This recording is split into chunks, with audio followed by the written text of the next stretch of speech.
We are here with Anna Farrington, the owner and director of Installation Space in North Adams, Massachusetts, also home to MCLA, and I am director of the Berkshire Cultural Resource Center for MCLA as well. And we are so grateful to have you here with us, Anna, to be one of our portfolio critics. Thank you. It's my pleasure. It's very exciting, and I'm looking forward to seeing the artists' work and talking about their work.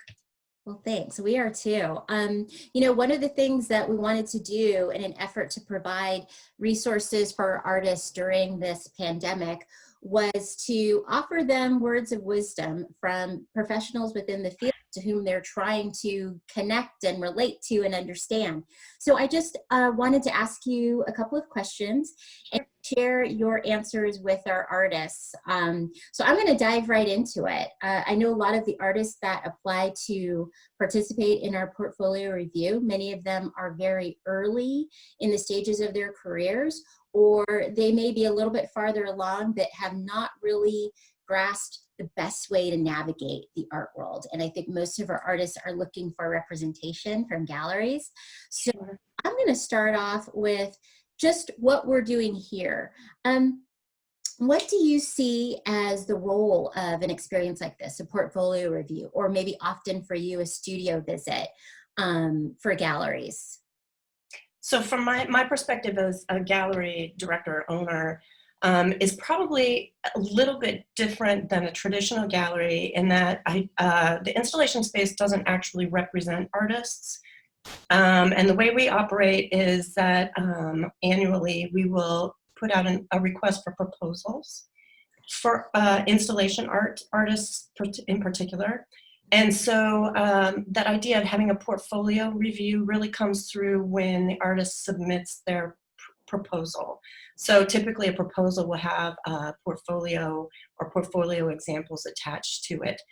And so that really becomes an important part of how we identify artists that are a good fit for the space, how we can identify artists that have a vision that aligns with the mission statement of the gallery.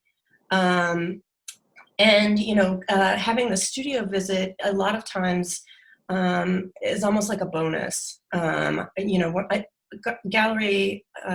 are not always able to do studio visits. I think when you are selecting artists to be represented by the gallery, that priority probably changes to some degree because that becomes a more important aspect of what is happening.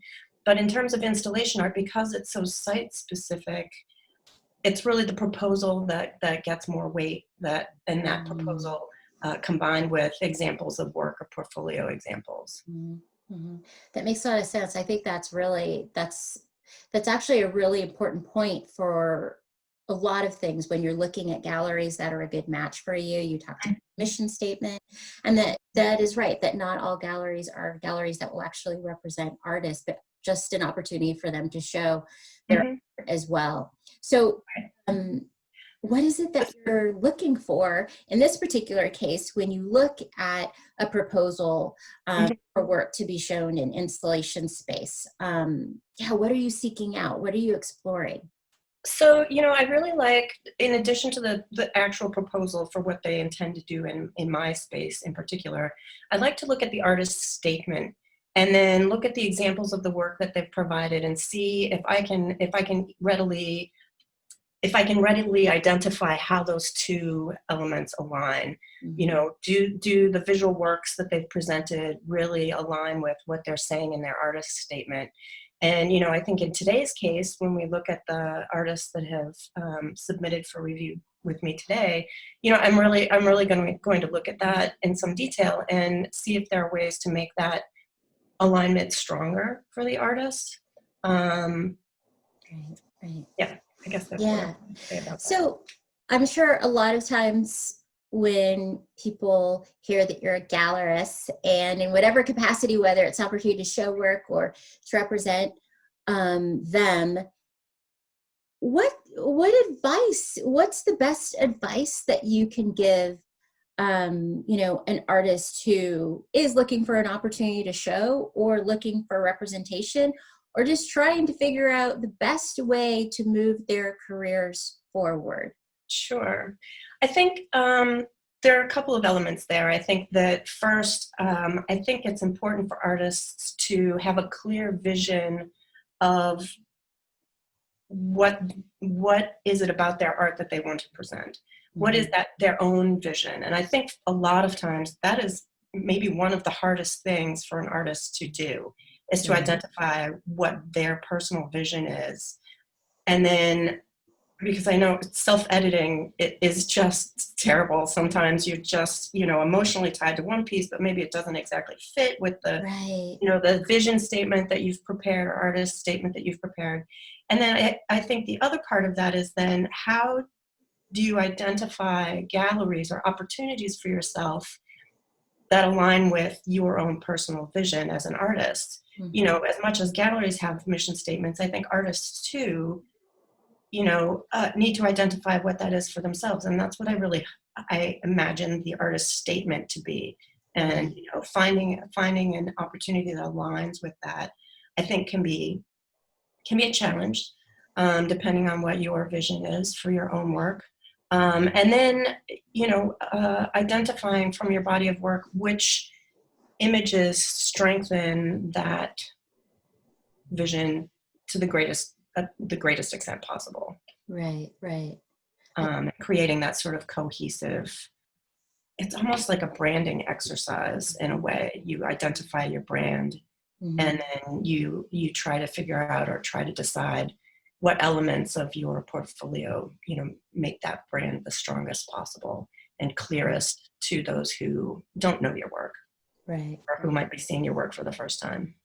Can I ask you to expand on that just in one way? If there's something that you would deter or discourage an artist from doing, what would that be? Oh my gosh, there's so many things. But one thing I think for me that's a big turnoff is when I get an artist's resume or CV or artist statement, and they've decided that they need to really do a graphic design number on their materials and apply graphic design elements and jazz it up and make it fancy. Don't do that. Just make it clear, because I think that's the more important thing. Now, if that's your jam, that all your stuff is jazzy and that's your whole MO, that's fine. But you really think about what your vision is and what you've communicated in your artist statement, and try and keep it as clean and simple as possible. Right. I like that. Those are good nuggets. We're going to get good response, I think, on that. It's always interesting because I think that we try our best to encourage, but I think there's some things that we need to share or illuminate for artists that maybe aren't the best things to do, that could make or break something that they hadn't even considered or thought about. So, yeah. Okay. And like I said, that's my pet peeve. I'm sure everyone you ask is going to have a slightly different response to that. But if you wanted me to pick one, that would be it. Right. Keep it simple. Yeah, I mean, I think in past conversations, a lot. I think we've heard the same things, that it's usually very clear on a gallery's website, or if you have an opportunity to talk with a gallery about the protocol for submitting a proposal or submitting your work. And it was created for a reason, because that's how it works. So when you deviate or you try and do something beyond that, it can work to your disadvantage. I agree completely. Yes, if the gallery has requested something very specific, there's a reason that they've asked you to do it that way, and you should try and do it that way to the best extent possible. Right. I think that makes sense. Yeah. Thank you. Of course.